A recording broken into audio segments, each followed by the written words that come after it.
Hello, and thank you for joining us here on the Neutral Zone. I am Phil Milani, joined as always by my trusty sidekick, my partner in crime.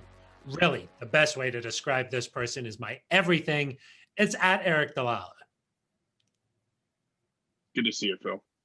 Thank you, Erica. The salute was nice, but this is an audio form as well as on YouTube. I'm here for the YouTube viewers these days, Phil. Got it. Yes. I love the original Neutral Zone Nation listeners, but we gotta take it to the next level here. Yeah, welcome to the to 2020. We gotta, we got video, we got audio, we got everything coming. And we've got a great episode coming up today. We'll talk about a lot of things Broncos. We want to know where Drew Lock's confidence is right now, Eric. How does he feel? Does he feel like he's still that guy who's dancing around out there? We'll get into his confidence. Another thing that Drew Lock talked about was he's sick of being young as an excuse for this team. He says that doesn't matter anymore. We'll dive into that a little bit, and then we'll also talk about the future of this Broncos team, which Drew Lock still thinks is very bright, and we'll talk about where we think the future, what might lie ahead for this Broncos team. Eric, how does that sound? I love it. Let's get to it. I think that's pretty good. Yeah, it's nice. I should also say that our good friend Eddie Paskal, a reporter for Oakland Raiders digital media. I know that might be alarming, but he's a good friend of ours. We have Oakland Raiders, Phil? Yeah, exactly. Oh, I'm sorry. Las Vegas Raiders. Gosh, that will take some time. Quarter in the jar. Yeah, quarter in the jar. That's going to take some time. I might make that mistake a few times. Yeah, that's okay. We talked to Eddie Paskal about everything you need to know about the Raiders, where they're coming from. He also talks a little bit about Allegiant Stadium, Eric. Seems pretty cool on TV. It does. The nickname needs some work, Phil, the Death Star. I don't think they watched the movie, maybe. I think that explodes, doesn't it? It does. Yeah, exactly. Hopefully not this weekend. Well, I don't know. Do you want us to be like, it's kind of on weird. Our way out? Yeah. Yeah, maybe I guess. On our way out. Yeah. Yeah. I don't know. Then again, if Drew Lock is Darth Vader, it kind of gets really confusing. It's very confusing. I'm surprised nobody asked Drew about that this week. Yeah, Drew, you're Darth Vader and you're going to the Death Star, so it's really like a home game for you. Exactly. Strange. We'll also play 2 truths and 1 lie. If you listened last week, it was 2 lies and 1 truth. I think we got it 2 truths and 1 lie this time. You never really know. Yeah. And we'll also play fill in the blank. So got a nice little episode of the Neutral Zone in store. As Eric mentioned, we are on YouTube now. So we welcome all of our viewers on YouTube. We're also everywhere where you can still find your favorite podcasts: Apple Podcasts, Spotify, TuneIn, Stitcher. Make sure you find us there. You could also hit us up on Twitter, Eric, at Phil Milani with a PH, at Eric Dalala with an A. Untraditional spellings there, kind of strange. So make sure that you're a part of the show. You can leave a voicemail, 707-NEUTRAL, or Erica, also you could write us an email. That's true, neutralzoneshow@gmail.com. It's one of the best ways people are saying to get your thoughts to us. And that is a good way. Another really good way is just a YouTube comment. We read them. Yes, we do. Here's one from Ryan Hamilton this week. He says, once again, you sound like you just got off the bus from Oakland, Phil. That's what he wrote. He said that he was a little bit upset about some comments that I made about Drew Lock maybe not rising to the occasion of a game. Said that Chargers game was a big one, and he rose to the occasion there. And he didn't like what I had to say about Drew. If there's a common thread in the YouTube comments, it's that people don't like what you have to say. It's true. But somebody's got to bring some edge and some spice to this. That's true. Yeah. And that's what I'm just here to do nothing. Exactly. Yeah. And Perfect. first of all, I would never be taking a bus right now during these times, especially not across multiple states. And it certainly wouldn't be coming from Oakland, you know, Las Certainly not. Vegas, maybe. Yeah. Yeah. So, but I do think that there's something to be said about Drew playing in important games. You know, there's been some talk about that, not rising up to the level. He finished well in that Chargers game, but he certainly did not start well. So No, that's true. I don't want to get too rattled here starting. Yeah. So, Yeah. Eric, let's just dive into our first topic here. Talk about Drew Lock's confidence level here. Where do you think it is right now after really 3 weeks in a row of not what we're used to seeing from him? I think he's fine. I mean, maybe that's too simplistic, Phil, for a big discussion you want to have here, but I don't have any indication that he is rattled. If anything, I saw that from him, maybe that things weren't going so great after the Chiefs game a few weeks ago when, nothing clicked. But the past 2 weeks, the success hasn't happened early enough. That's probably an understatement, obviously, but they found success late in games. That's been interesting to me. Let me just go on a little tangent here, Phil. People have been all up in the mentions this week saying, oh, that's garbage time stats. That's prevent defense. One, it's not prevent defense. And second, would you prefer that Drew and the Broncos just don't score at all in the fourth quarter and that they're blown up by 25 points instead of beating the Chargers and losing by 7 to the Falcons? I don't quite understand the What's your concept take on this? Oh, I don't. This is a tangent, but I don't understand people who are kind of deriding his the performance in the fourth quarter as if they just prefer that they didn't score at all. I don't quite get that. But Well, you want them to score like that, and I think that Drew shows his skills in that situation where, hey, he almost got the Broncos back to a tie. He almost tied the game there at the end. But why doesn't it happen earlier? Why does the offense look so inept early? yeah, no, I get that. But I think some people are almost more negative after the Falcons game when they scored 21 points in the fourth quarter than they were against the Chiefs when the Broncos barely scored any points. And I don't quite get that. Oh God. But Phil, let me say why I think he's still confident in that. He talked on Wednesday about going to the film and seeing 2 or 3 things here and there where if you make that change, all of a sudden you're getting another first down, you're in scoring position, you're able to score a touchdown, an inch here, an inch there. I think they can see things on tape that show they're close. If you were looking at the tape and it was just really bad and he was not making any good throws and he was getting picked off 3 times a game, I mean, we've seen really bad quarterback play around the NFL, Phil, where that a guy just has no chance of making it. That's not Drew. Drew has talent. Maybe it works out long term here, maybe it doesn't, but it's not going to be because he doesn't have the talent to make it work. And so I think part of what makes him such a promising prospect is his confidence, is his leadership. I don't sense that it's waned at all. See, there's definitely no question about his talent. We know what he can do.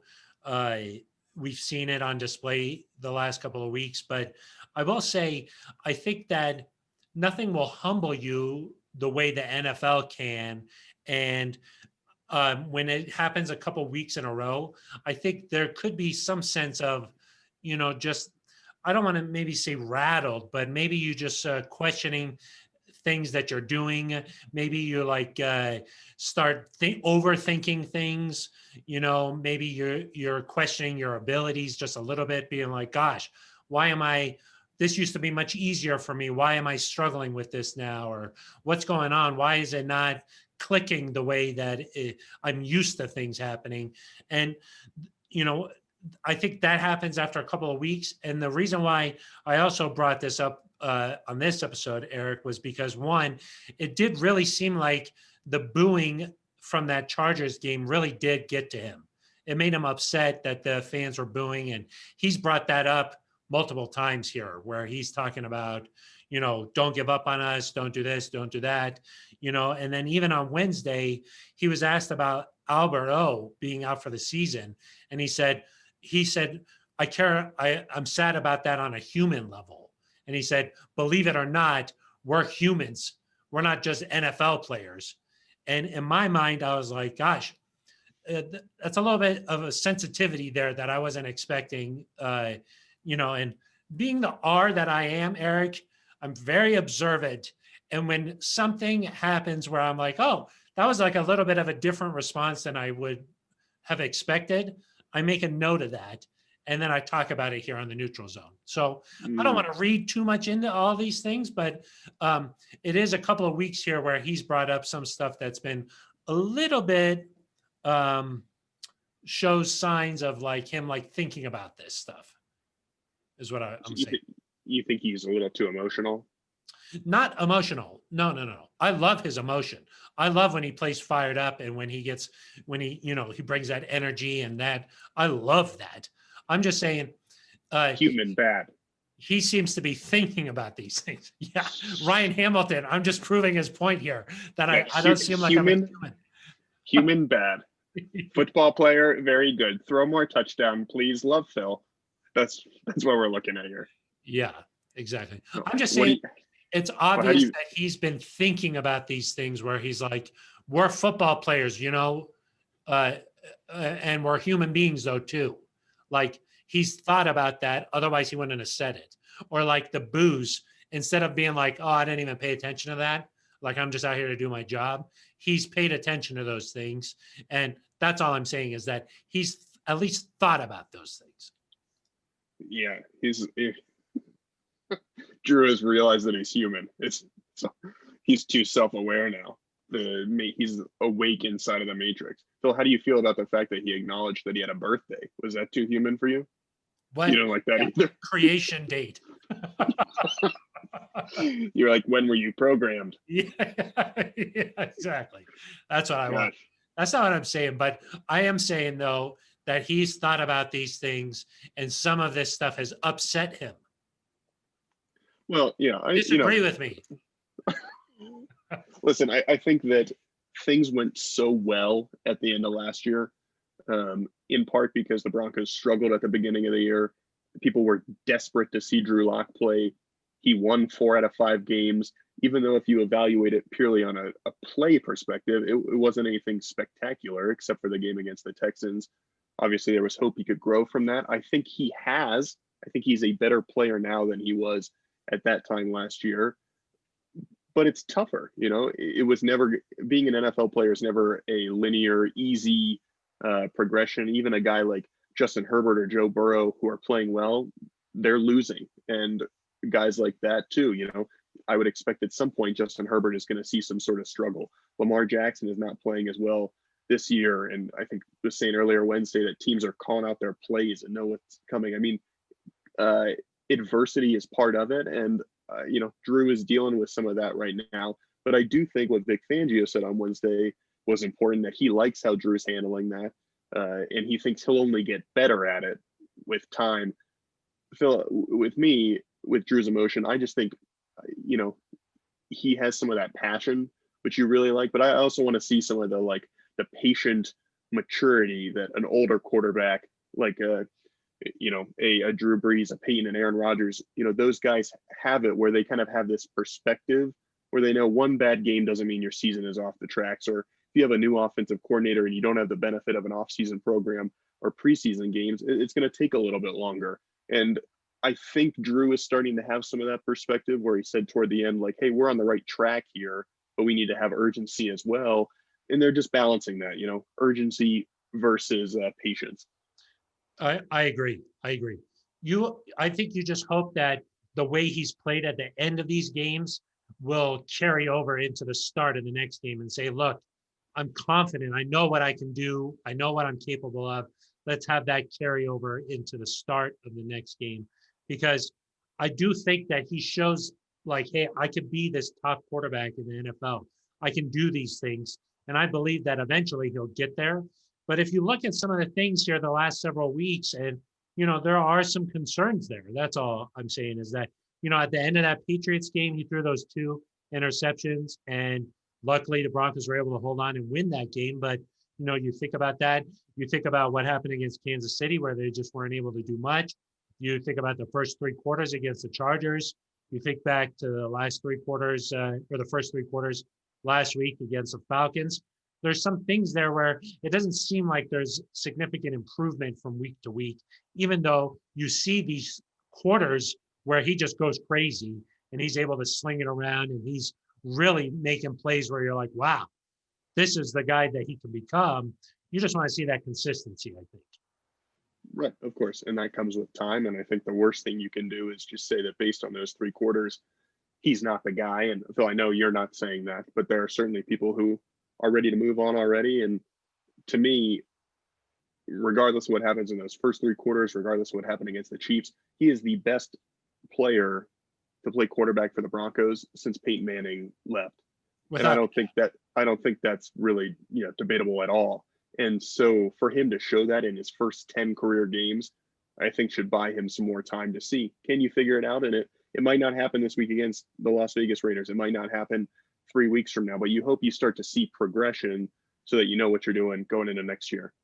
Yeah, and I think that leads right into our second point here on today's show, and that's Drew does not like when reporters bring up to him that, hey, you guys are just a young team, like, and you're like learning through these things. He says that is no longer an excuse for this team. He says that he don't want to hear that anymore. He wants to actually see the raw talent transition into wins.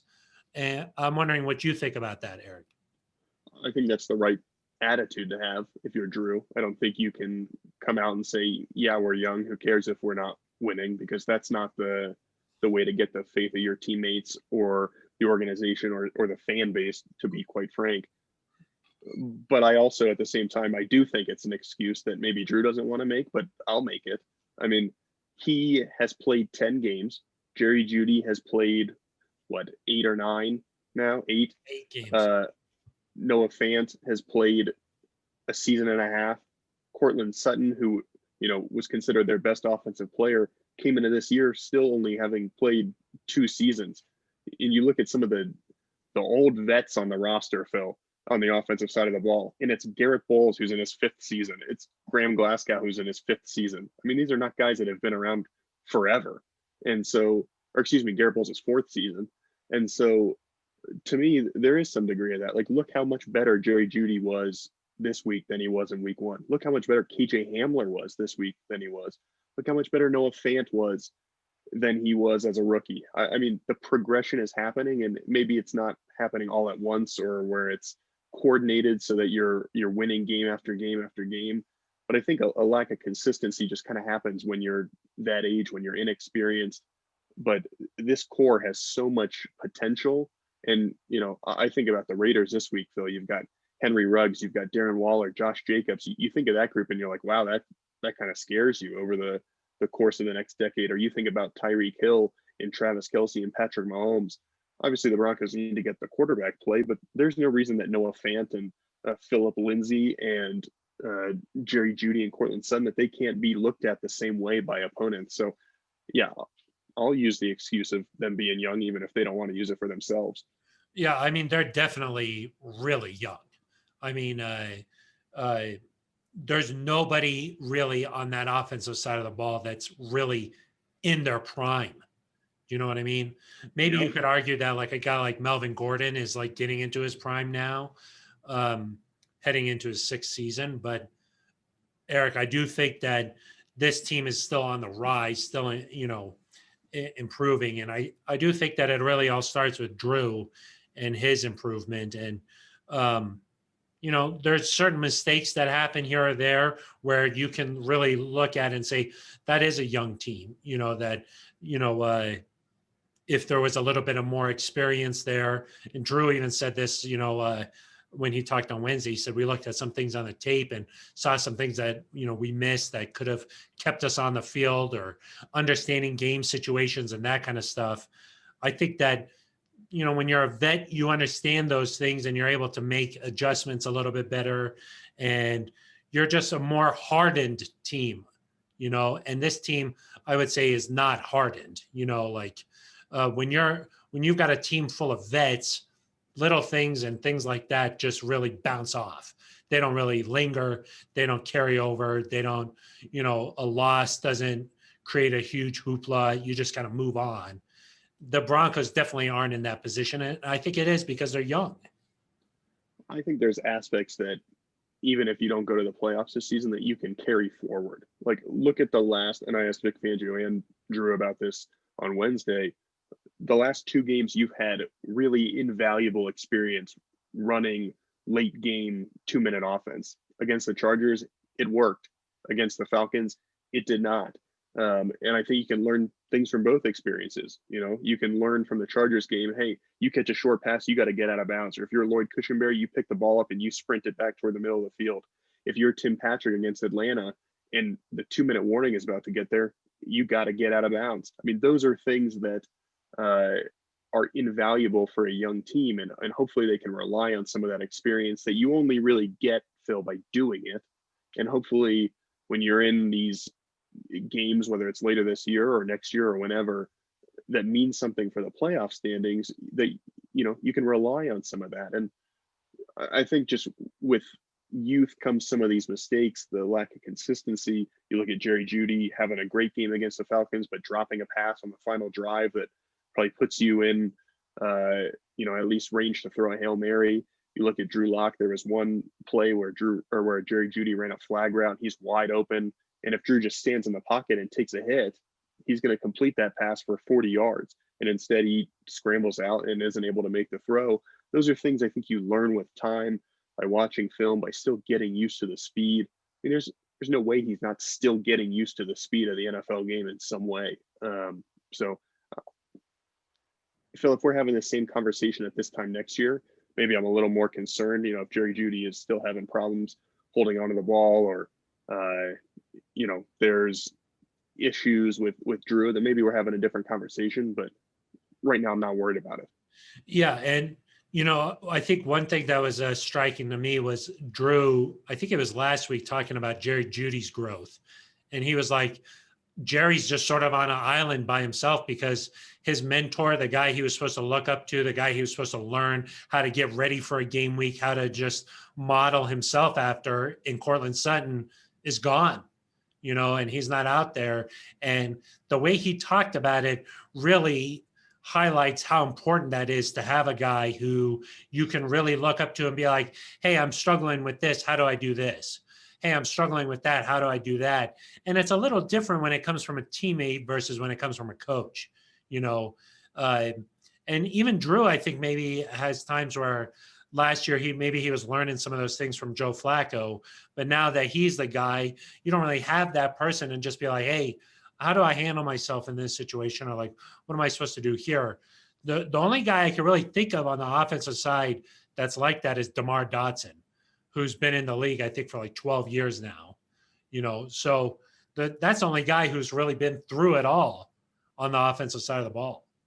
Yeah, and with Dotson, because he came in so late before the season, and because, you know, I think it's a 1-year deal, if I'm remembering correctly. I don't want to say that we haven't been in the locker room this year, Phil, because of the COVID protocols, but I wonder if he, you know, you can tell when a guy knows he's going to be here for 5 years versus 1 year or 4 months or whatever it might be. So I wonder if that's different too. Yeah, you know what, with Drew, I don't know. Maybe he would benefit from having a backup that's not Brett, who's his age, and is more a Josh McCown, Ryan Fitzpatrick type guy. I mean, I think that there could be some value in that, but that's obviously playing a hypothetical game there that, you know, maybe he gets some of that from Bortles, but again, he came in late. He's kind of COVID precaution, it seems, based on his status on the practice squad. But yeah, Phil, I just think you can't talk all off season about, hey, how is this offense going to adjust to no off season, no preseason games? And then when that happens, I know we talked about this earlier this week, but when it happens that you struggle, you can't just pretend like those conversations, like we expected this to some degree, maybe not quite as much or maybe not quite as long, but some of it we definitely expected. I think that one thing we've talked about is we just want to see growth week to week. Didn't really see that last week. So then that's why you talk about it some more. But ultimately, I think you want to just see little bits of improvement here and there. And hopefully that's what is happening. You know, hey, we looked at the tape. We're going to change these things up, but we'll get better for this week. And it's another opportunity to do that against, a Raiders defense that isn't exactly, shutting everything down. So maybe this is a week. Yeah, and I mean, we talked about this at length Monday, so I won't go into it too much, but I did see growth against the Falcons. I think, where against the Chargers, you saw Drew hesitate to throw or throw short of the sticks a lot, or there were different issues against the Falcons where he just didn't quite connect or the pressure was too much or whatever. But I thought he looked downfield more. I thought he looked more comfortable. So even though they lost that game compared to the one against the Chargers, I did see some improvement from him. Yeah, but you still need to see those improvements lead to points, lead to touchdowns, lead to being competitive in the game. Yep. Let's move on to two truths and one lie. Eric, how does that sound? Love it. Are you ready to pay attention? You got to really focus here. Okay, I've got my pencil. Yep, that's good. You might need that to jot down what I'm saying, but okay, pay attention here, okay? The Broncos and Raiders have split the season series each of the last 5 years, Eric. But before that, the Broncos had won 7 straight. To the last 5 years. Okay, so that goes back to 2015. Yep. Then if you go back the year before that, starting the year before that, the Broncos had won 7 straight in the matchup. Okay, that's number one. Number two, the Broncos heading to Allegiant Stadium in Las Vegas for the very first time, a beautiful brand new stadium. It cost $1.9 billion to build Allegiant Stadium. It weighs 19 million pounds, Eric. That's nearly, let me give you a little bit of context here. That's nearly as heavy as the Eiffel Tower. Okay, hate that one. Okay, and then here's number 3, okay? Like the Eiffel Tower weighs 19.1 million pounds. Okay, and then number 3 here. Last year, the Broncos beat the Chargers in Los Angeles, and that was the Broncos' only division road win since 2015. They've struggled on the road against division opponents since Peyton Manning left, Eric. Last year, the Broncos beat the Chargers in LA. That's been their only division road win since 2015. That one's false. That was pretty easy, Phil. You didn't. If you would have had even a marginally challenging one, I might have gone with the Allegiant Stadium. But the Broncos have beaten the Chargers on the road each of the last 2 years. Yeah. Do you remember the one in 2018? I do. Yeah. Emmanuel Sanders and Cortland Sutton had a choreographed fist pump, and then McManus hit a field goal. And then last year, of course, they held on for dear life. Alexander Johnson had a pick. The one I would remember in 2018 is Von Miller's interception. Almost returned that for a touchdown. And then Phillip Rivers threw that ball into the ground. Yes. Poor decision on his part. Now, I will say those are the only 2 wins the Broncos have had on the road in the division the last 2 since 2015. Since Peyton left. I mean, well, they haven't beaten the Chiefs since week 2 of 2015, so crosses that out. And yeah, they have not had even against some of these years, Phil, some poor Raiders teams, they've still struggled to beat them on the road. You've had some, gosh, I think it was 2018 maybe. They had a 99-yard punt return for a touchdown. That was one of the dark times. Yeah, there's been some tough ones. Difficult, some tough ones. Yeah, some difficult moments there. Yes. Yeah. But Allegiant Stadium, that stuff was all true. 19 million pounds. That's nearly as heavy as the Eiffel Tower. 28,000 tons of structural steel. That is heavier than the Statue of Liberty. Perfect. So that's what you came here for. Yep. Got some knowledge now. Now let's talk to somebody who works in Allegiant Stadium. That's Eddie Paskal. He's a reporter for the Las Vegas Raiders and a good friend of ours. Eric, I think people, they don't realize that when you play a team twice a year, you start to know your counterparts there in the off season, whether it's at the Pro Bowl or the Super Bowl, owners meetings, the combine, the draft.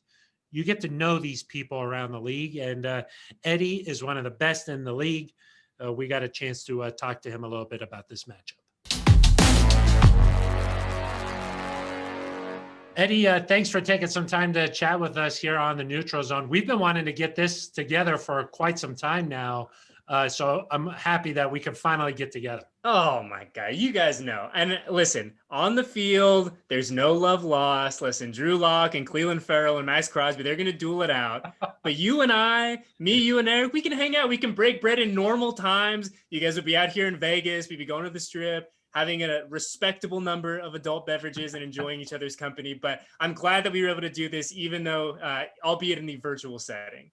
Exactly. Hey, the Broncos and Raiders, big time rivals. So I thought we could get this started by talking about something that both of us like, and that's the game against the Chiefs. How did it feel to finally beat those guys? Oh man. I mean, it was, it's so funny because, you guys obviously know that the monkey on the back of this team was not being able to beat the Chiefs in Arrowhead. They've been able to do it in Oakland and now hopefully Vegas coming up here. Well, gosh, next week. But for whatever reason, it hadn't come together in Kansas City.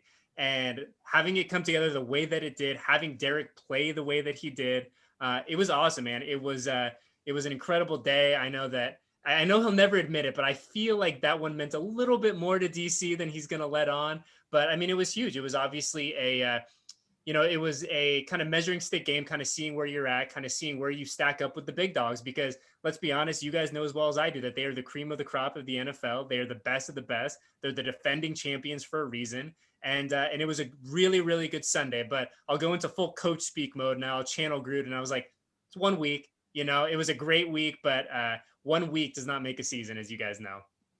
Yeah, well, we've struggled to beat them anywhere. So I think a win, regardless of where it comes from, is good. You mentioned Derek Carr. He's playing really well right now. Is this the best you've seen him during your time there? And kind of how do you view this quarterback matchup between Derek Carr, who he maybe entered the season with some pressure on his shoulders, versus Drew Lock, who he's now feeling the pressure in Denver? That's a great question. Is this the best that I have seen Derek play? Man, if it's not the best I've seen Derek play, I mean, it's 99.9% of the best version that we've seen of him. And I will say that everyone goes back to 2016 and compares this version of Derek, compares this Raiders team to 2016. Fair or not, but that is kind of the barometer, the measuring stick that folks use. And obviously I was here in 2016, or I was in Oakland at the time, I should say, when we saw Derek kind of wheeling and dealing. And this version of Derek, I think, is a little bit different in the sense that he's not being asked to do what he was asked to do in 2016. And I mean that when we think back to that year and that playoff run and, the coulda, woulda, shoulda, what would have happened if he didn't get hurt? You think back to Derek and he was just letting it rip. I mean, it was like 3rd and 2, who cares? Let's throw 40 yards down the field. Like, let's do it. But he's not being asked to do that this year. Obviously, the run game that he has now is a lot better than the one he had back then. The offensive line is comparable. I would have to say I like this offensive line a little bit better than the one in 2016. And the one in 2016 was really, really good. But I think the biggest difference for me when I look at Derek now compared to a couple of years ago is he just seems so much more comfortable, so much more confident. And it's not the kind of I'm the big man on campus, puffing my chest out type of confidence. But I think that Derek is carrying himself this year with a very subtle, very poised confidence, especially when he gets to the line of scrimmage. There is nothing that he is seeing now that is flustering him. And I think that if you're a fan of the Raiders, that is exactly what you wanted to see. That's what you were promised heading into 2020. And number 4 has delivered in a big way so far. He's got plenty of weapons now, too, to throw to, including Henry Ruggs. And I think that Ruggs and Jerry Jeudy are going to be tied together pretty much for their whole career, or at least as long as both of them are still in the AFC West like this. One, were you surprised when the Raiders took Ruggs, and how has he lived up to expectations this season? I mean, I think you're right. I mean, these two guys are going to be linked forever, right? Or at least as long as they both play in the AFC West, and for good reason too. But was I surprised when the team picked Ruggs? I mean, I don't know. I mean, listen, you guys were in the same position as we were, kind of, where there were 3 guys on the board. You're going to go with one of those 3 guys. Granted, nothing gets super crazy. And so was I surprised that Ruggs was the first guy off the board? I mean, maybe a little bit, but then you think back to Coach Gruden channeling his inner Al Davis. This guy is the fastest guy we've seen in 20 some odd years at the combine, and it makes sense. And I think kind of at the end of last year, it became really apparent that this offense could be really, really good, but it was missing one thing. And that was a guy who could take the top off of a defense, a guy who could be explosive with the ball in his hands, who could take that 2-3 yard little screen and go 50, 60 yards. And that is Henry Ruggs. And I know that he's kind of dealt with his fair share of injuries this year. And thankfully it's been nothing, really serious, but he's missed a little time here and there. But I think that in terms of what we've seen from him so far, I mean, we've seen glimpses, right? We've seen glimpses that he can be really, really good. We've seen glimpses of him being that explosive number one guy. And I think that, and this is no shot at him, I think it's just the reality of the situation of him being a rookie in 2020 without the benefit of a real training camp, without the benefit of an offseason program. He's still kind of just finding his way and figuring it out. And there's nothing wrong with that, but I think that we just kind of have to keep everything in perspective a little bit. And I'm sure it's the same guys with you. I'm sure it's the same with you guys and Jerry Jeudy a little bit too. Yeah, definitely. I think both guys just kind of easing into it a little bit, showing some of that potential sometimes. They're both on their way, clearly. Eddie, when I think about this weekend, there's two guys who worry me. One is Josh Jacobs, the other Darren Waller. Who do you think has a bigger impact on this weekend's game? Oh boy, that's another good one. Boy, you guys are just hitting me with all these good ones. Let's see. Bigger impact on Sunday. Oh, I'm going to say, oh boy. I'm going to say Josh. I'm going to say Josh is going to have the bigger impact just because I think that the running game is so key to what we want to do offensively. Getting whether it's Josh or Devontae, someone I know you guys are very familiar with, getting them rolling is so important to what this team wants to be, kind of to their identity on the offensive side of the ball. And you look at Derek's game last week, and a very good game, a very efficient game, but I mean, those stats aren't going to blow you out of the water. I think he went for 160, 170, somewhere around there, under 200 yards. But like I said, really efficient with the ball. And Josh is the kind of guy that, especially over the past, let's call it the past month, he just wears down a defense. That offensive line that he runs behind, they just wear down a defense. And our social media guy, Matt Walks, who I know both of you guys know, he brought up a great point on Sunday where he said, Josh has to lead the league in quality 3-yard runs, because you never see Josh get taken down behind the line of scrimmage. And there were 2 or 3 times on Sunday where he was hit in the backfield and he somehow, some way just manages to get back to the line of scrimmage and gain a few positive yards.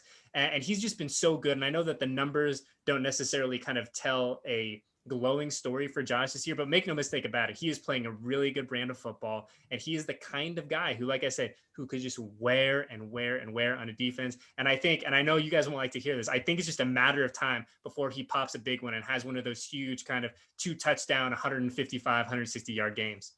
It might happen this week because the Broncos are missing some guys along the defensive line, and we know how he killed the Broncos in week 1 last year. So definitely a couple of options. That Darren Waller, I think he's on pace for 100 catches this season. So yeah, I mean, Waller's a beast too, and I'm not taking anything away from Darren. I mean, Darren is Darren is like, I hate the term like matchup nightmare, but he really is. Like, Darren is a matchup nightmare for any defense in the NFL. And he's like I said, he's playing a very good quality, a very good brand of football too. And he's been doing his thing. But, I think that when you look at what this team, like I said, when you look at what this team wants to be, they want to be a run first, control the line of scrimmage team. And when they've won games, when they've had success, excluding the Chiefs game, because the Chiefs game, they just said, listen, we're going to go 2012 Oregon Ducks here, and we're going to put up 55 points. But excluding that game, when this team's at their best, they really are that kind of methodical, control the line of scrimmage, win time of possession kind of team.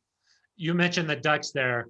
I had to ask you about last week because I know that must have been an internal struggle for you. What was that like, though, those last couple of plays along the goal line there with Herbert throwing those fades?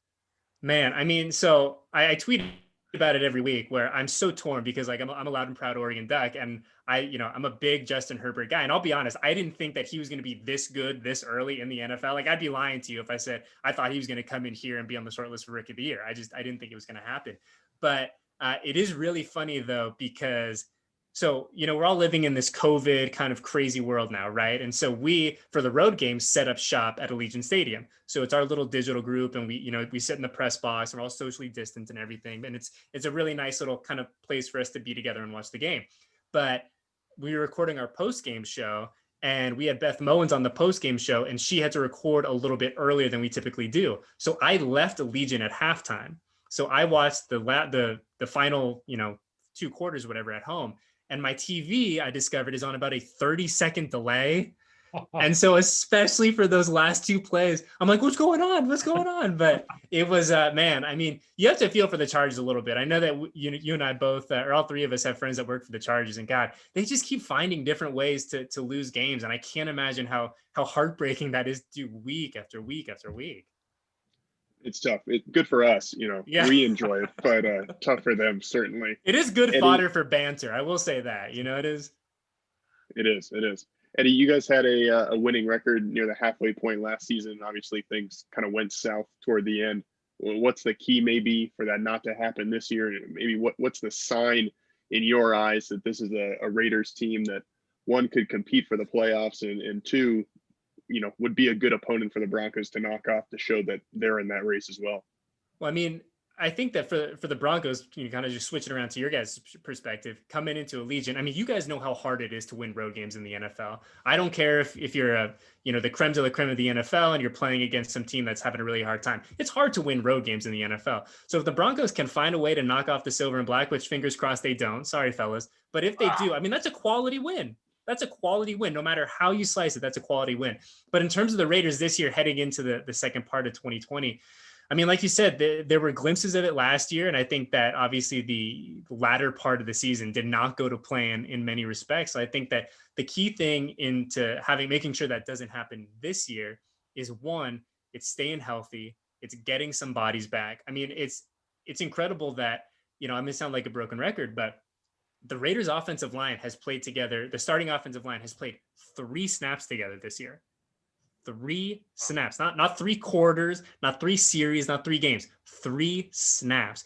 And it seems like every week there is some mixing and matching along the offensive line. We have Trayvon Mullins dealing with the hamstring right now. Alec Ingold, our fullback, is dealing with a rib situation, and he practiced today. I don't know how, but he somehow did. So I think if the Raiders really want to, keep their foot on the gas, keep playing quality football, one, they got to stay healthy. They got to figure out a way to stay healthy. And I think it's just continuing to dominate the line of scrimmage. And because, like I was telling you guys a second ago, when this team is at their best, when they're doing what they want to do, they run the ball and they run it really, really well. And now we're getting into the latter half of the season where teams know, like, hey, this is who the Raiders want to be. So if they can go into games and they can win games doing that, when teams know that's what they want to do, I kind of like our chances. And you guys both know that when the weather turns cold, obviously not here in Vegas, but when the weather turns cold, you need to be able to run the football. And the Raiders are 100% built to do that. Eddie, no Shelby Harris to knock down 2-point conversion passes this weekend. Our old pal Shelby Harris. Yes. How's he doing, by the way? How's our guy Shelby? He's been playing well, but he just tested positive for coronavirus. Oh. He is out. Yeah. Isn't that crazy that it seems like every week now you just kind of have to keep your fingers crossed that outside of the hamstrings and the ankles and, oh, this guy's knee got, something's wrong with his knee. Now you got to also worry about COVID and making sure that these guys are doing the things that they got to do to stay safe on that. It's wild, man. It's crazy. It's definitely a crazy season all around, and the Broncos schedule has been shifted around and moved and stuff. And you just got to roll with the punches, I guess. Eddie, we just got a couple more for you here. For me, this rivalry between the Broncos and Raiders, where do you think it is right now? I mean, they split the season series the last 5 years, but it sort of feels like it's missing some of that pure hatred from the 90s. Where do you feel like it is right now? I mean, I would agree with you. I think it's a healthy rivalry. I don't know if when we look back on this in 10 years, when we're drinking beer somewhere on our next journey, like, I don't know if that was the creme, that was the peak of the Raiders Broncos rivalry, but I think it's at a good place. I think that obviously it's diminished a little bit because just frankly, neither of these teams have found a ton of success as of late, right? I mean, you can play each other really, really tough. And like you said, I actually didn't know that it's been a split the past 5 years. It doesn't surprise me, but you can have that aspect of it, but it's a lot more fun when, all right, this game really this game results in who gets to go to the playoffs. This is like for playoff seeding, wild card stuff, who wins the division. And it just hasn't been like that. But I am hopeful. I know that I feel like the Raiders are on the ascent. I know that you guys kind of feel like you're on the ascent. And I think that very similar to last week when we were talking about the Chargers, that I feel like the Chargers were a team that were a lot better than their record says. And I think the same kind of goes for the Broncos this year as well. Yeah, we hope we're on the ascent, Eddie. That's what we're looking for. My last one for you, just Drew Lock. What's the view of him out there in Las Vegas? Does he scare you? Does he strike fear into your heart yet?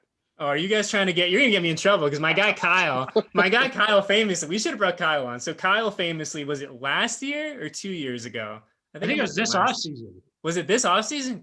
Dude, what is time anymore? No. You know what I mean? It's like, what is time? But long story short, for those who don't know, Kyle had some essentially baseless claims about Drew Lock that were deemed to be, they were simply not true. They were false statements because Kyle gets all ramped up. He gets all, he goes a little Stephen A every once in a while. And he just, for whatever reason, I don't know, he didn't sleep very well. Someone cut him off on the way to the facility and he just teed off on Drew Lock.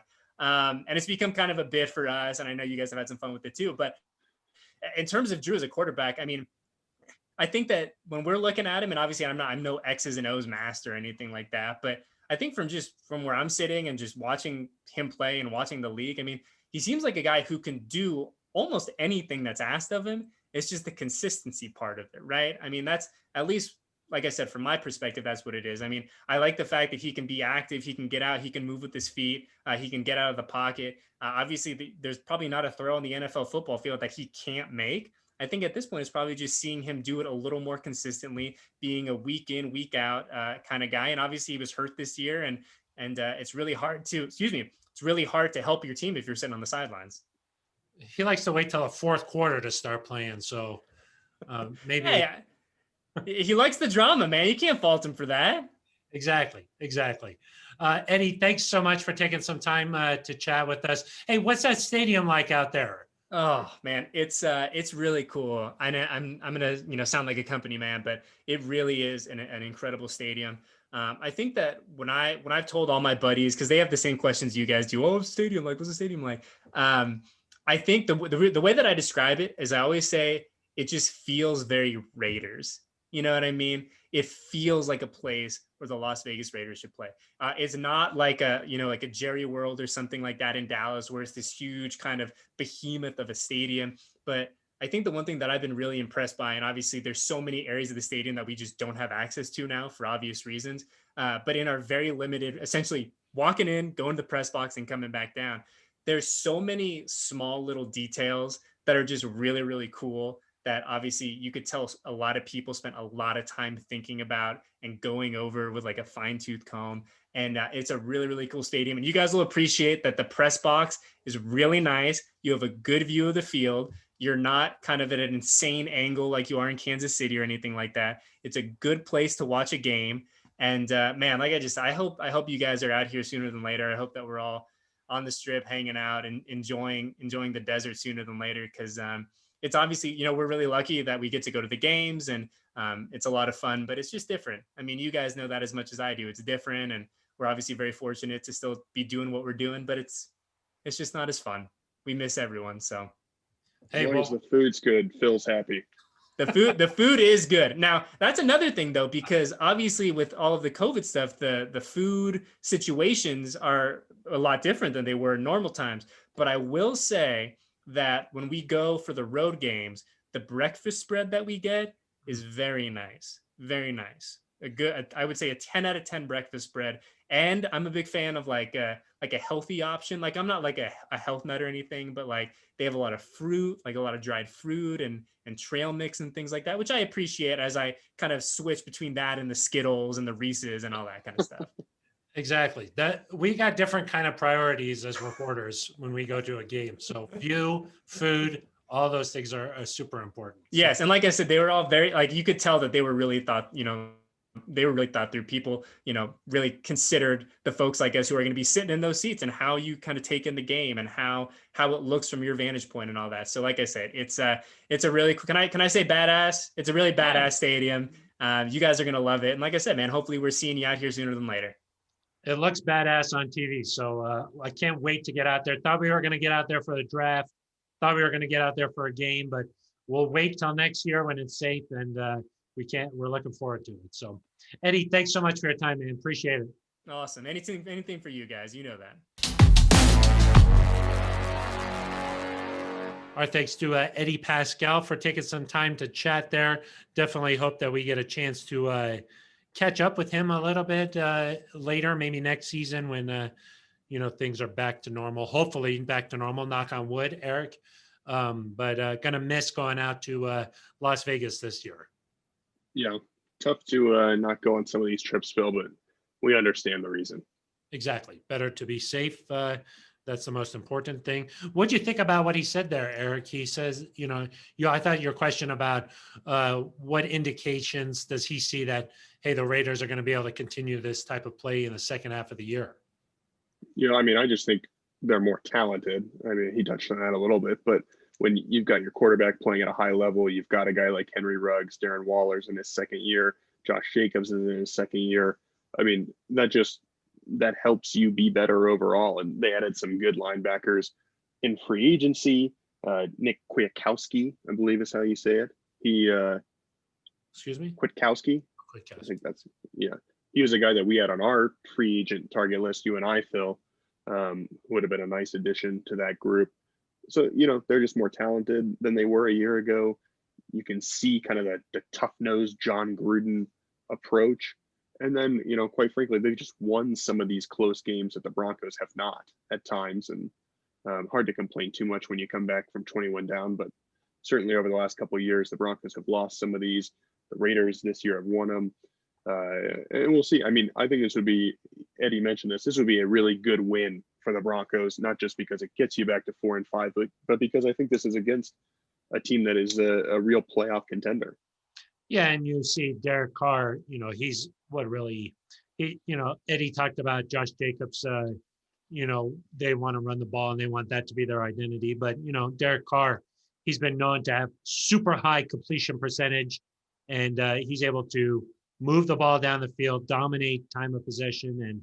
And, really when he's playing well, this Raiders team is really tough to play against. So I also thought it's interesting that Henry Ruggs III and Jerry Jeudy connected. Of course, Ruggs was the first wide receiver off the board this year. And, he's had some ups and downs, had some injury problems, only played in 6 games. But, Eric, he only has 10 catches for 220 yards. Yeah, it's not maybe not the impact you'd expect to see, but I think before this week you could have said that maybe Jerry Jeudy wasn't making that impact, so it can change in a hurry. Yeah, it can, but definitely gonna be interesting to see those two as their careers mature and move forward, and hopefully injuries don't continue to be a problem there. And you get a good comparison of some good young talent in the AFC West. So our thanks to Eddie for taking some time to chat. Eric, do you want to play fill in the blank, or would you rather talk about the future here a little bit? Let's play some fill in the blank about the future. Whoa, okay. Whoa, yeah, Phil. Your first fill in the blank is 10 years from now, as we look back at this rookie class of wide receivers. Blank is, I'm going to make you a little bit of a homer here. Blank is why you're convinced Jerry Jeudy will have been the best player. Like what skill of his? Is that what you're sort of looking for? Yeah, like what have you seen from him so far that suggests that he's the right guy that the Broncos took? I would say his route running is an obvious answer. I think is just that he's able to create so much separation that he's open a lot of the time. But more than that, I really like his competitiveness. And we're seeing that come out a little bit more. And I like his mindset. I like the way that he's sick of losing. And it's hard to say this, but, you got to get used to losing more than he's ever done in high school or college. You got to get used to that in the NFL, and that's tough for some guys who've come out of programs like Alabama. But at the same time, you want to see somebody who says, no, we're going to change this. I don't want to lose anymore here. So I would say his competitive mentality. Yeah, no, I would go back to the route running, just because I think that is not, it's not going to go away. It's only going to get better. Whereas, at some point, maybe you figure out Henry Ruggs' speed, maybe he slows down a little bit. Maybe you're able to, find a matchup that works against him. It's clear early this season that Jerry Jeudy is going to get open. You know, you can stick your number one corner on him. He's still going to get open. You know, some of these games have come with a backup quarterback. If he's, you know, it's with a developing Drew Lock, but I think his skill set shows that he's good enough that when he has consistent play at that position, he's going to just completely eat. And then you look at CeeDee Lamb, Phil. I know that Dak Prescott's hurt, but he's got Michael Gallup and Amari Cooper around him, who are really impressive players and draw some of that attention away. Judy is probably the number one threat already on the Broncos offense because Noah Fant has been hobbled a little bit by an ankle because Cortland Sutton's not out there. So he's already drawing that number one attention. And to me, if you can just be a precise route runner, shows the ability to get open, who can go up and make those contested catches the way he has at times. I mean, that's an impressive trait. And then, you know, running after the catch too has just been really impressive by him. I think those other wide receivers you mentioned, their route running is going to improve. Jerry's already way ahead of him, but those guys are going to improve. So once they're all on this same sort of a level, I mean, maybe Jerry's continues to improve. Jerry's really good. Even, you know, he's not just good for a rookie. He's just a good route runner. Yeah, no, that's true. And maybe those guys will never get to his level. You know, just to be able to put up his hand on that go route and then stop. It wasn't so much even like putting his hand up was really impressive. The way he stopped and just turned around immediately after running full speed, there's not many guys who can do that, period. So no. I was going to say, I do think Jerry is the kind of wide receiver that will really benefit from chemistry and timing and those types of things with Drew. And if Drew's accuracy can continue to improve, you're going to find that Jerry's open all the time. You know, yeah. And if those guys can get a really good chemistry going, you could just look his way. And if you really need a big third down, if you need a really big fourth down, boom, right to that guy. No, definitely. And, you know, you think of something like the hand move, you do that another time, maybe you get him again, where you get the short route. You do that a third time and the DB says, hey, I've studied that, I'm going to bite down. And you just keep going, fly past him. I mean, when you have little intricacies like that you can use against the defender, it just makes you better.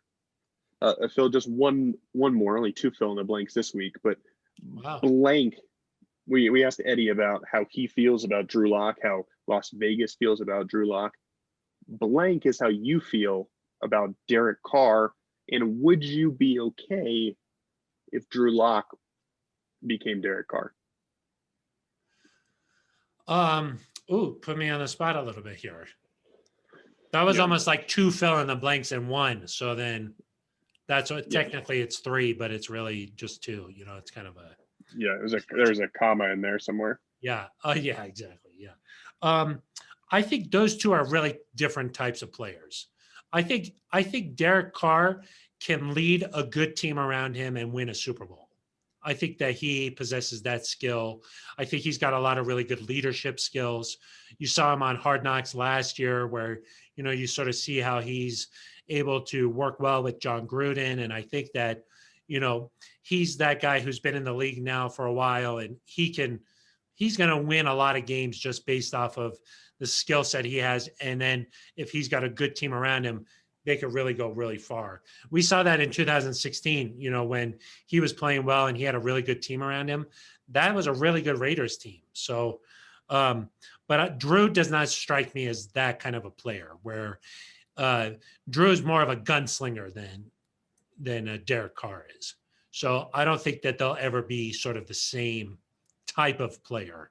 To me, like Derek Carr is really happy with like an 18-play drive where he's able to complete a lot of 4 or 5 yard passes. That doesn't strike me as Drew's personality so much.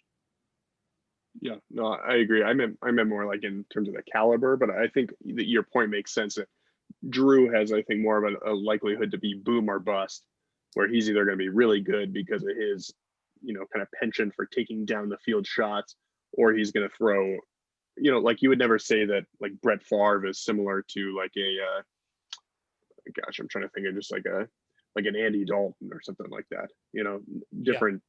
But caliber, you're saying caliber of player, like just overall. I think so. I think you would be happy where if Derek Carr is your quarterback, going into the season, you got a chance to go far. You're not necessarily saying because Derek Carr is our quarterback, we're gonna go far. I think that it's hard playing quarterback in the NFL. So like I think yes. Yeah, it's a tough one just because I think when you get stuck in that middle ground of a player, It's tough. like a Derek Carr and Andy Dalton or one of those type of guys where, you can win with him, but do you win because of him? Like Yeah. the way you would win because of a Aaron Rodgers or a Matt Stafford or a Matt Ryan. I mean, do you settle for that? And it's clear that the Raiders have had questions about that because really every year since 2016, Phil, we've heard questions: Are the Raiders going to go get somebody in free agency? Are they going to lure Tom Brady? Are they going to draft a quarterback in the first round? And we've seen that again and again and again. So clearly, we're not the only ones with that. I would also say Derek Carr to me is he's frustrating to play against because he throws the ball so quick; it's almost impossible to get pressure on him. He doesn't take hits. He throws these 3-yard slants or these 5-yard out routes that he doesn't. He's done a little bit more this year, but doesn't typically like hit you over the top. But they just put together these 14 play drives where it feels like, oh, we're only giving up 3 yards here or 4 yards there, but before you know it, it's 3rd and 1, it's 3rd and 2, it's 2nd and 2. It's like they just move it methodically, and we saw that happen last year in Oakland. Phil, they did that on the first drive, then the Broncos go 3 and out. They did it again, and before you know, you're down 14-0, and essentially you're like, well, now I think the Broncos had the ball like 3 or 4 times total in that half, and you just don't have the ball enough. So I would expect if the Broncos, maybe some frustrating drives to watch this weekend, and hopefully the Broncos are able to make enough stops and then take advantage on offense that they're able to get a win. Yeah.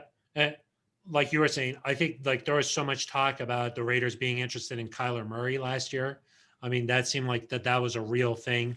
And they even brought in Marcus Mariota this offseason. But, Derek Carr has withstood all of that stuff, and he's got the Raiders looking really good right now. So, it looks like they're on the path to making the playoffs. And, we'll see what happens this week. Like you said, very frustrating to watch Derek Carr play. So, Yep. All right, Eric. Well, thank you for filling the blank there. Maybe 2.5, I'd say that was. Yeah, that's fair. 2.5. So let's talk about this Broncos. The future is bright. We've talked a little bit about this, Eric, so we don't need to spend too much time on it. But, Drew Lock was asked on Wednesday if he, what he thought about the Broncos' future, if he still feels like it's a really bright future. What do you think, Eric? Yeah, I mean, it's tough, Phil, in some ways to look back at the last few years and think, hey, the Broncos are still in a spot where right now you're maybe on pace to go 6-10 or 7-9, because that's what you've been the last 2 years. And it's tough for a fan base. I get that, to deal with that over the course of several years. But I would say that an actual rebuild only started happening in 2018 or maybe even last year when you took Drew Lock. I mean, for 2016, obviously, you tried to build off the Super Bowl defense and just kind of hold tight at quarterback with Trevor Siemian, and it almost worked. You almost got back to the playoffs. I'm not sure you would have gone, obviously, and won the Super Bowl, but you could have maybe won a playoff game there, depending on who you played. 2017, you tried to see what could happen with Paxton Lynch. You needed to give him that chance. He lost the job again, but you were just kind of stuck in this limbo. 2018, Case Keenum, I think that was still not a total rebuild either. I think you were trying to see if you could take a veteran and move on.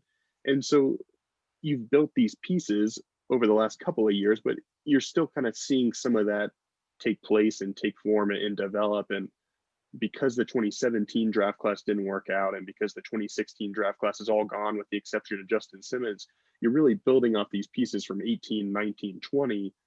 And that's fine. It's going to take a little bit more time. I do think the future's still bright. You have to continue to stack draft classes, continue to add some free agents. I mean, this year's free agent class has gotten pretty beat up.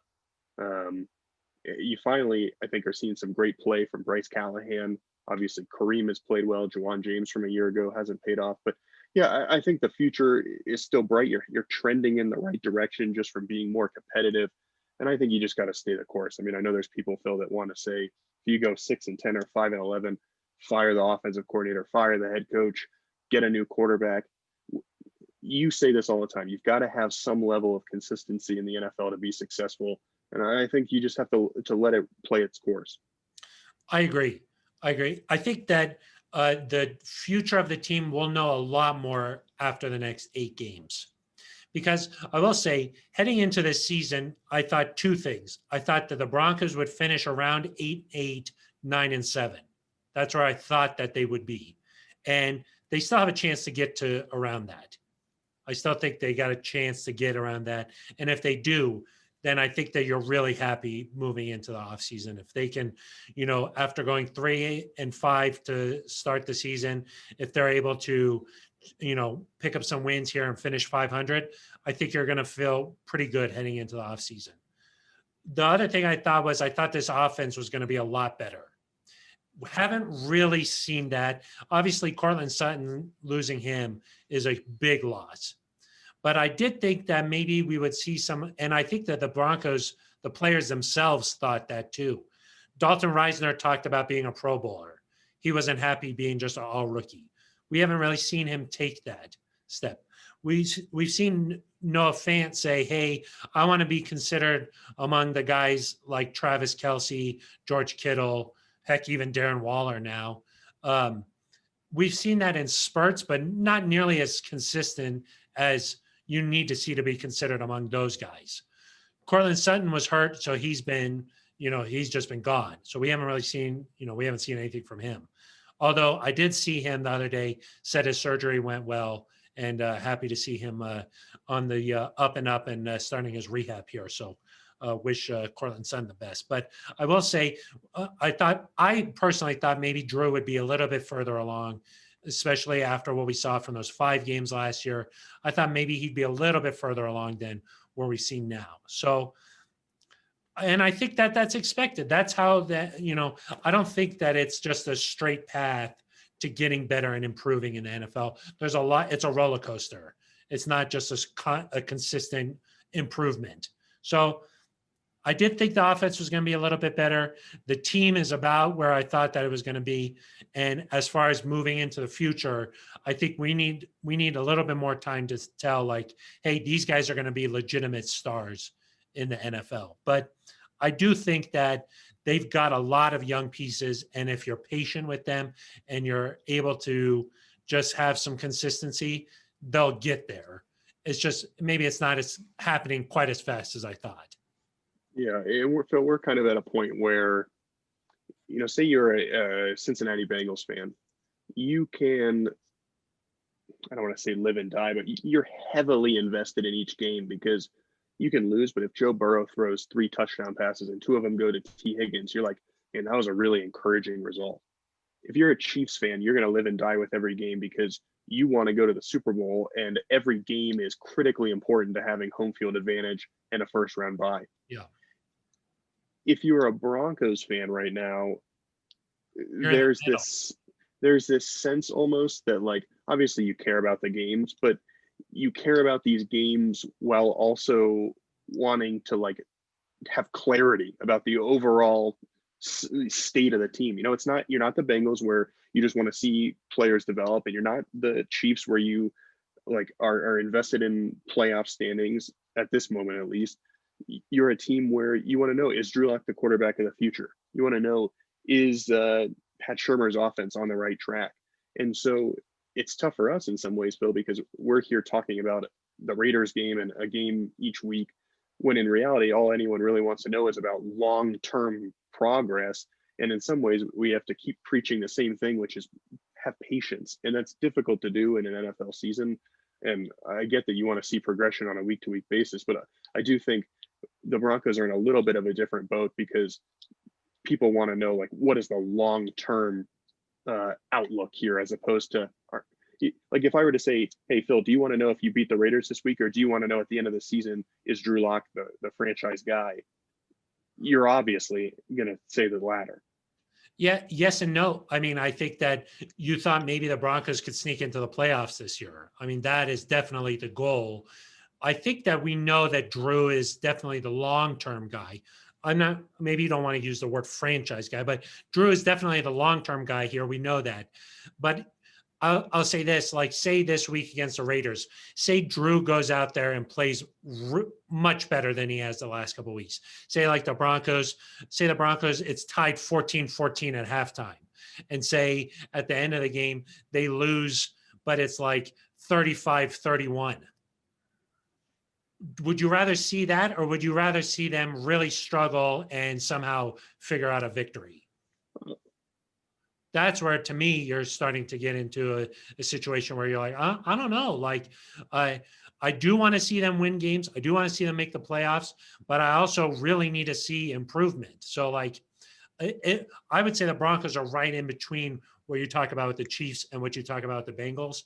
They're right in the middle where they want to win, but at the same time, they want to see improvement. Those two things kind of go hand in hand too. So I don't know. That is a tricky situation. I was going to ask you, now that we're at the halfway point of the season here, Eric, who would you say your podcast? Who would you say is your player of the year so far? Just one for the whole team? Yeah. Probably Justin Simmons. I mean, I think just he's made the most game-changing plays. 3 interceptions, on pace for 6, obviously, which would be a career high. I don't know if he'll get there, but who knows? He's continued to play well. I was just thinking that about a second ago when you were talking about Pro Bowlers. I think he is really the only guy who's on pace to have a Pro Bowl season. I think Bradley Chubb, if he adds, if he really goes on a tear here, could still get there. Jerry Jeudy, if he, really steps things up in the second half of the season, it's just so tough as a rookie. Maybe you get there. Otherwise, you're not looking at too many guys. I mean, maybe it depends. Maybe a guy like Bryce Callahan, if he has a few more interceptions, could put his name in that conversation. But especially if you're a 6-10 team, a 7-9 team, an 8-8 team, it's hard to get those individual accolades. But yeah, maybe Simmons 1, Callahan 2, Jeudy 3. If I had to give you a top 3 there. Yeah, I agree with almost all of them. The one guy you could throw in is Bradley Chubb, but I agree. Justin Simmons is definitely the player of the year so far for the Broncos. Maybe Brandon McManus, actually. Yeah, that too. Brandon really could make a playoffs. Pro Bowl. Pro Bowl, I mean. Heck, he could get the Broncos to the playoffs too if he just keeps kicking field goal. Just kick it. Yeah. So, all right, Eric. I know that you're getting frustrated with the length, so let's get to our final segment. Time for shout-outs. Shout out Liz Manis. Shout out Liz Manis, for sure. Shout out Andrew Beck, the Broncos Salute to Service nominee. His father is in the military. Nice story by our own aspiring podcast supervisor, Ben Swanson, on denverbroncos.com about Andrew Beck growing up in a military family. A nice little piece there. Shout out to Andrew for his work with the military community. Yeah. I was also going to say shout out to Dalton Reisner and Deion Sizer. The other day I hosted a Zoom. The Tooth. Deion Sizer. Exactly. Hosted a little Zoom talking about character, the importance of character. It went out to a bunch of middle school kids all across the state of Colorado. That was really cool. And in general, I think the community department did like 6 Zoom calls on one day this week, Eric, which is a lot. And a lot of Zooms to start and finish and monitor. Special Olympics. They did a Special Olympics. Yeah, that's nice.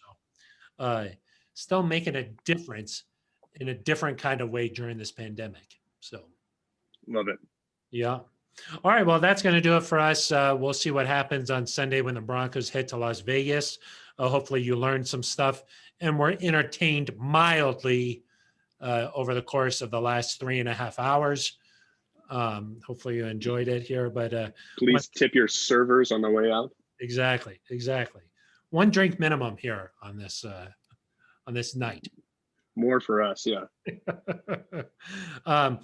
Thank you again to Eddie Paskal reporter for the Las Vegas Raiders. So thanks for joining on and spending some time with us here on the Neutral Zone. I think that's going to do it, though, Eric. We'll be back on Monday, wrapping up everything that took place on Sunday. Until then, for Eric Dalala, I'm Phil Milani. You've been listening to The Neutral Zone.